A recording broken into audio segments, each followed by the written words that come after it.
ಚಿತ್ರದುರ್ಗದ ರೇಣುಕಾಸ್ವಾಮಿ ಕೊಲೆ ಪ್ರಕರಣದ ಆರೋಪಿಯಾಗಿರುವಂತಹ ನಟ ದರ್ಶನ್ ಈಗ ಮತ್ತೊಮ್ಮೆ ಸುಪ್ರೀಂ ಕೋರ್ಟ್ ಕದ ತಟ್ಟಿದ್ದಾರೆ. ಈಗ ಕೊಟ್ಟಿರುವಂತಹ ಆದೇಶ ಏನಿದೆ ಆ ಆದೇಶವನ್ನ ಮಾರ್ಪಾಡು ಮಾಡಬೇಕು ಅಂತ ಹೇಳಿ ಈ ಮನವಿಯನ್ನ ಸಲ್ಲಿಸಿ ಅವರು ಕಾಯ್ತಾ ಇದ್ದಾರೆ. ಮುಂದೆ ಏನಾಗುತ್ತೆ ಜಾಮೀನು ಅರ್ಜಿ ಸಲ್ಲಿಕೆಗೆ ಸುಪ್ರೀಂ ಕೋರ್ಟ್ ಏನು 1 ವರ್ಷಗಳ ಕಾಲ ಗಡುವನ್ನ ಕೊಟ್ಟಿದೆ, ಆ ಗಡುವನ್ನ ಕಡಿಮೆ ಮಾಡಿ ಅನ್ನುವಂಥ ಮನವಿ ಇದೆ. ಮೇ 15ರ ಸುಪ್ರೀಂ ಕೋರ್ಟ್ ಆದೇಶ ಮಾರ್ಪಾಡು ಮಾಡಬೇಕು ಅಂತ ಹೇಳಿ ಅಥವಾ ಈ ರೀತಿಯಾಗಿ ಕೋರಿ ಅವರು ಅರ್ಜಿಯನ್ನ ಸಲ್ಲಿಕೆ ಮಾಡಿದ್ದಾರೆ. ಮೇ 15ನೇ ತಾರೀಕು ಸುಪ್ರೀಂ ಕೋರ್ಟ್ ಒಂದು ಆದೇಶವನ್ನ ಕೊಟ್ಟಿತ್ತು. 1 ವರ್ಷದ ಒಳಗಾಗಿ 60 ಸಾಕ್ಷ್ಯಗಳ ವಿಚಾರಣೆ ಮುಗಿಬೇಕು, ತ್ವರಿತಗತಿಯಲ್ಲಿ 60 ಸಾಕ್ಷಿಗಳನ್ನು ವಿಚಾರಣೆ ನಡೆಸಬೇಕು ಹಾಗೂ 1 ವರ್ಷಗಳ ಕಾಲ ಜಾಮೀನು ಅರ್ಜಿ ಸಲ್ಲಿಕೆಗೆ ಅವಕಾಶ ಇರೋದಿಲ್ಲ. ಇದನ್ನ ಸ್ಪಷ್ಟವಾಗಿ ಸುಪ್ರೀಂ ಕೋರ್ಟ್ ಹೇಳಿದೆ. ಸೊ ಈಗ ಆರೋಪಿ ನಟ ದರ್ಶನ್ ಕೆಲವೊಂದಷ್ಟು ಕಾರಣಗಳನ್ನು ಉಲ್ಲೇಖ ಮಾಡಿ, ನನಗೆ ಆರೋಗ್ಯದ ಸಮಸ್ಯೆ ಇದೆ, ನಮ್ಮ ತಾಯಿಯವರ ಆರೋಗ್ಯ ಸರಿ ಇಲ್ಲ, ಸೊ ಹೀಗಾಗಿ 1 ವರ್ಷಗಳ ಕಾಲ ಜಾಮೀನು ಅರ್ಜಿ ಸಲ್ಲಿಕೆ ಮಾಡದೇ ಇರುವಂಥದ್ದು ಅದು ಖಂಡಿತವಾಗ್ಲೂ ಆಗೋದಿಲ್ಲ, ಕಷ್ಟ ಆಗುತ್ತೆ. ಹೀಗಾಗಿ ಏನೊಂದು ಆದೇಶ ಇದೆ ಆ ಆದೇಶವನ್ನು ನೀವು ಮಾರ್ಪಾಡು ಮಾಡಬೇಕು ಅಂತ ಹೇಳಿ ಒಂದು ಮನವಿಯನ್ನ ಮಾಡಿಕೊಂಡು ಅರ್ಜಿಯನ್ನು ಸಲ್ಲಿಕೆ ಮಾಡಿದ್ದಾರೆ.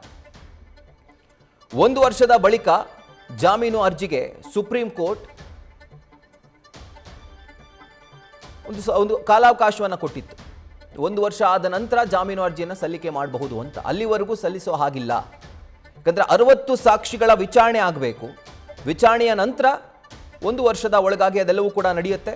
ಅದಾದ ಮೇಲೆ 2027ರ ಮೇ 15ರ ನಂತರ ಜಾಮೀನು ಅರ್ಜಿಯನ್ನು ಸಲ್ಲಿಕೆ ಮಾಡಬಹುದು ಅಂತ ಸುಪ್ರೀಂ ಕೋರ್ಟ್ ಹೇಳಿತ್ತು. ಆದರೆ ಈಗ 1 ವರ್ಷಗಳ ಕಾಲ ಸುಮ್ಮನೆ ಇರುವಂಥದ್ದು ಸಾಧ್ಯ ಇಲ್ಲ. ಯಾಕೆ ಅಂತಂದರೆ ನನಗೆ ಆರೋಗ್ಯ ಸಮಸ್ಯೆ ಇದೆ, ನಮ್ಮ ತಾಯಿಯವರ ಆರೋಗ್ಯ ಸಮಸ್ಯೆ ಗಂಭೀರವಾಗಿದೆ. ಹೀಗಾಗಿ ಆ 1 ವರ್ಷದ ಒಳಗಾಗಿನೇ ತ್ವರಿತಗತಿಯಲ್ಲಿ ಸಾಕ್ಷಿಗಳ ವಿಚಾರಣೆಯನ್ನು ಮಾಡಬೇಕು ಹಾಗೂ 1 ವರ್ಷದ ಒಳಗಾಗಿನೇ ನಾನು ಕೂಡ ಜಾಮೀನು ಅರ್ಜಿಯನ್ನು ಸಲ್ಲಿಕೆ ಮಾಡೋದಕ್ಕೆ ಅವಕಾಶ ಕೊಡಬೇಕು ಅಂತ ಹೇಳಿ ಮೇ 15ನೇ ತಾರೀಕು ಸುಪ್ರೀಂ ಕೋರ್ಟ್ ಏನು ಆದೇಶವನ್ನು ಕೊಟ್ಟಿತ್ತೋ ಆ ಆದೇಶವನ್ನು ಮಾರ್ಪಾಡು ಮಾಡಬೇಕು ಅನ್ನುವಂಥ ಮನವಿ ಮಾಡ್ತಾ ಇರುವಂಥ ಅಥವಾ ಮನವಿ ಮಾಡಿಕೊಳ್ತಾ ಇರುವಂಥ ಅರ್ಜಿಯನ್ನು ಅವರು ಸಲ್ಲಿಕೆ ಮಾಡಿದ್ದಾರೆ.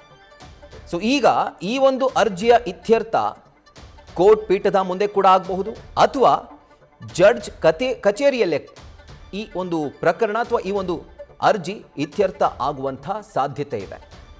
ಸೊ ನ್ಯಾಯಾಧೀಶರ ವಿವೇಚನೆಗೆ ಬಿಟ್ಟಿದ್ದು.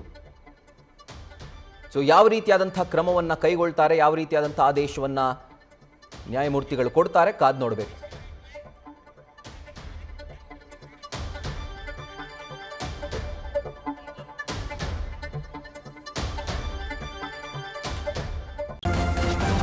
ನ್ಯೂಸ್ ಫಸ್ಟ್ ನಿರ್ಭೀತಿಯಿಂದ ನಿಮ್ಮ ಪರವಾಗಿ.